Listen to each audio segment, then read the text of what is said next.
Eu quero, desde já, cumprimentá-lo e revelar o respeito que tenho por Vossa Excelência e especialmente pela instituição que Vossa Excelência comanda. Quero ser breve e lhe fazer duas perguntas bem objetivas. Recentemente, houve notícias indicando que alguns membros do Ministério Público Federal passaram a discutir internamente a possibilidade de modificação da legislação processual penal pátria com o fito específico de autorizar a utilização da prova ilícita como suposta medida de enfrentamento à corrupção quando os benefícios decorrentes de aproveitamento se revelarem superiores ao potencial efeito preventivo trazido pela vedação constitucional. Vossa Excelência é a favor da utilização de prova ilícita como medida de enfrentamento à corrupção?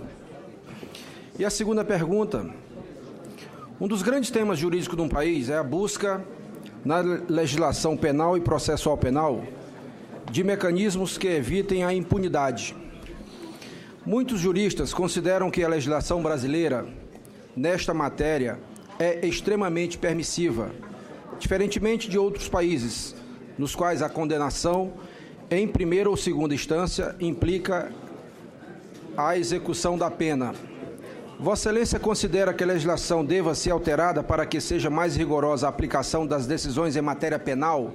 Por exemplo, a redução da maioridade penal, nos termos do projeto aprovado recentemente pela Câmara dos Deputados e que tramita agora aqui no Senado Federal. Qual a visão de Vossa Excelência? Só isso, presidente. Palavra ao procurador Janot. Senador Roberto Rocha, a questão foi mal posta a questão da dita prova ilícita, né?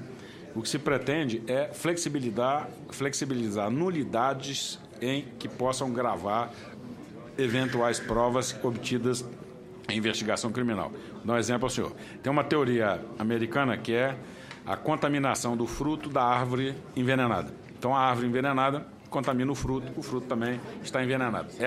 Essa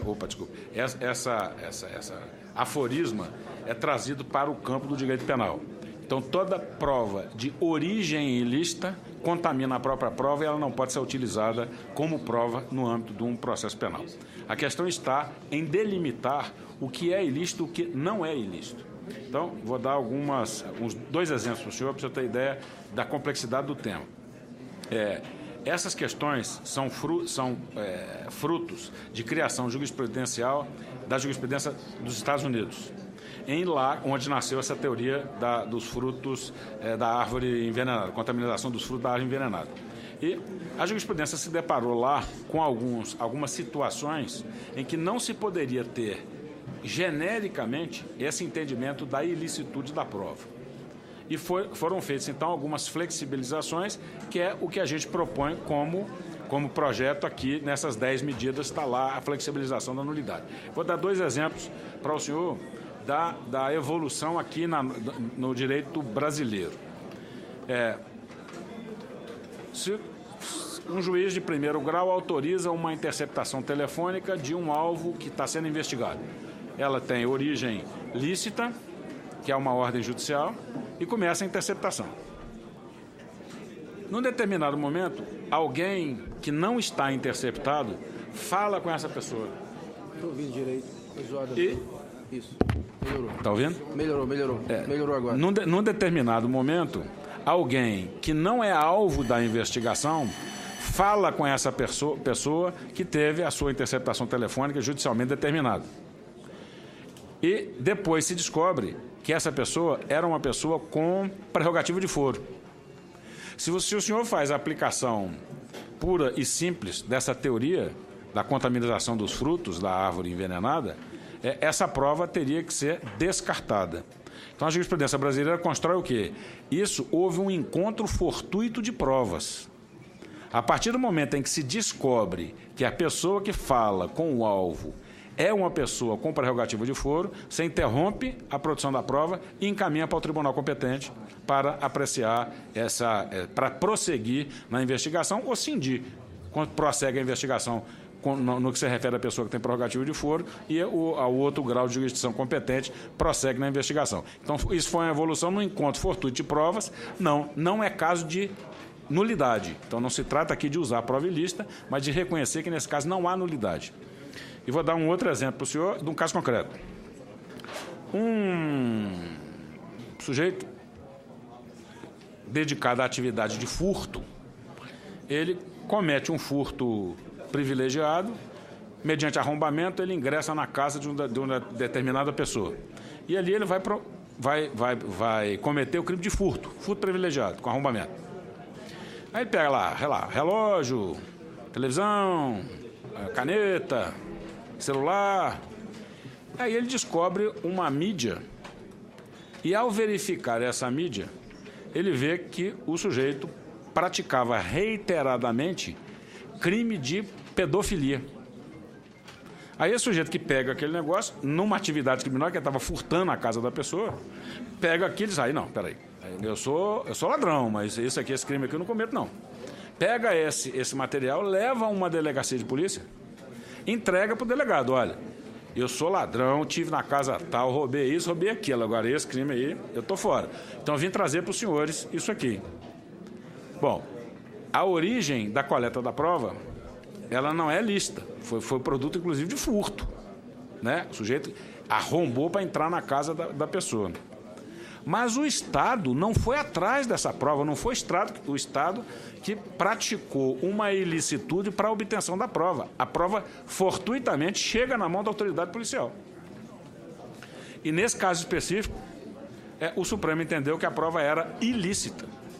E o sujeito não pôde ser processado por pedofilia. Então, esse, no nosso entendimento, é um outro caso em que não há de se incidir a nulidade segundo o sistema da teoria do fruto da árvore envenenada. Então, na verdade, a locução foi uma oposta, que é a utilização de prova ilícita, não se trata disso, mas de verificar as hipóteses em que a prova é lícita, né? É verificar as hipóteses em que a prova a flexibilização do sistema de nulidades tem que ser observada, e esses dois exemplos são dois exemplos concretos que aconteceram no dia a dia da atividade judiciária.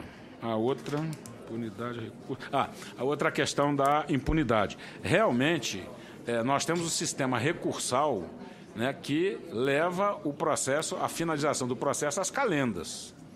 E nós temos que, enfim, dar uma organização nesse sistema de recurso, que não pode haver recurso. Eu, lá no Supremo, né, vejo lá no dia a dia julgamento de embargos de declaração, de embargos de declaração, de embargos de declaração, embargos infringentes, em agravo regimental, em agravo de instrumento, em recurso extraordinário. Quer dizer, isso é um absurdo que esse sistema admita essa quantidade de recursos. Quanto à redução da maioridade penal, eu não vou aqui me pronunciar sobre a constitucionalidade ou não, porque isso fatalmente será levado ao Supremo, eu terei que me pronunciar. Eu vou dar a minha opinião como cidadão. Eu não acho que a redução da maioridade penal leve a alguma solução. Não acho. Esse vai ser um fato isolado que não vai ter reflexo nenhum na questão da segurança pública. A segurança pública merece outros enfrentamentos. E aqui existe uma proposta do senador Aloysio Nunes e a outra, me parece que é do senador José Serra, se não me engano, que é ampliar o prazo de internação do próprio ECA. E o outro, que é você, na matéria de recurso, nessa matéria da minoridade penal, você flexibilizar que em determinados delitos o juiz da causa possa entender que aquele menor ele pode penalmente responder. Eu acho que essas duas soluções, elas se colocam para mim de maneira mais eficaz do que a simples redução da maioridade penal.